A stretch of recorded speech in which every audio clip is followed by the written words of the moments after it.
SC ST atrocity కేసుల నిందితులకు station bail ఇవ్వకుండా కఠినంగా శిక్షించాలని, బాధితులకు సత్వర న్యాయం జరిగేలా చొరవ చూపెట్టాలని ప్రజా సంఘాల జేఏసీ జిల్లా చైర్మన్ మాదాసి సురేష్ కోరారు. మంగళవారం మండలంలోని కామారంలో సర్పంచ్ తోట వరలక్ష్మి అధ్యక్షతన పౌర హక్కుల దినోత్సవం జరిగింది. ఈ సందర్భంగా మాదాసి సురేష్ మాట్లాడారు. ఈ కార్యక్రమంలో revenue inspector Harika, PHC doctor Kandagatla Sampath, ఉప సర్పంచ్ ఎలగొండ రాజుతో పాటు వివిధ శాఖల అధికారులు, గ్రామస్తులు పాల్గొన్నారు.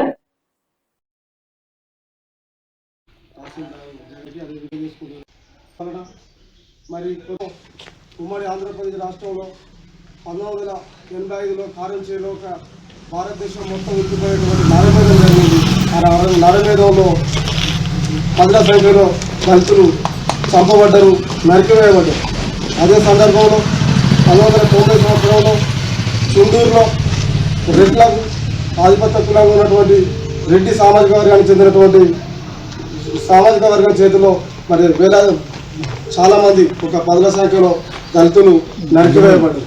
ఈ రెండు సంఘటనలు భారతదేశాన్ని ఉరికిపడే చేసినటువంటి సందర్భంలో అప్పుడున్నటువంటి దళిత మేధావులైనటువంటి కత్తి పద్మారావు గారు, బొజ్జ తారకం గారు, అదేవిధంగా యావత్ సమాజం మొత్తం ఉద్యమిస్తే ఆ ఉద్యమ రూపంలో 1989 సంవత్సరంలో ఎస్సీ ఎస్టీ అట్రాసిటీ చట్టం అనేది వచ్చింది.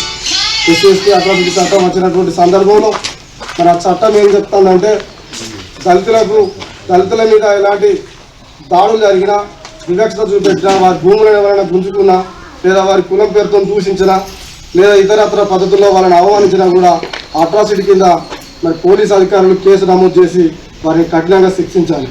కానీ పూర్తిగా కొన్ని సందర్భాల్లో బాధితులు పోయి పోలీస్ స్టేషన్లో ఫిర్యాదు చేస్తున్నప్పటికీ కూడా మరి న్యాయం జరగడం లేదు.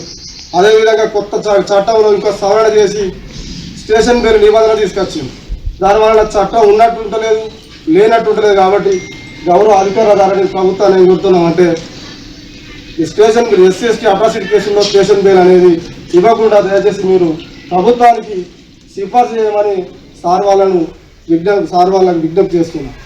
అదే సందర్భంలో భారత రాజ్యాంగం రూపంలో అనేకమైనటువంటి పథకాలు మరి హక్కుల రూపంలో మనం రాజ్యాంగం ఇచ్చినటువంటి హక్కు కాబట్టి పార్టీలకు అతీతంగా, వర్గాలకు అతీతంగా, కుల మత వర్గాలకు అతీతంగా మరి అందరూ కూడా మరి భాగస్వామ్యంతో మరి గ్రామాభివృద్ధి ఏర్పాటు చేసుకొని సమాజం నిర్మించాల్సినటువంటి బాధ్యత పౌరులందరి మీద ఉన్నదని సందర్భంగా గుర్తు చేస్తూ ఈ అవకాశం ఇచ్చినటువంటి ఉన్నతాధికారులకు, సభాధ్యక్షులకు మీ అందరికీ కూడా ప్రత్యేకమైనటువంటి జైలు తెలియజేసుకుంటూ ముగిస్తున్నా.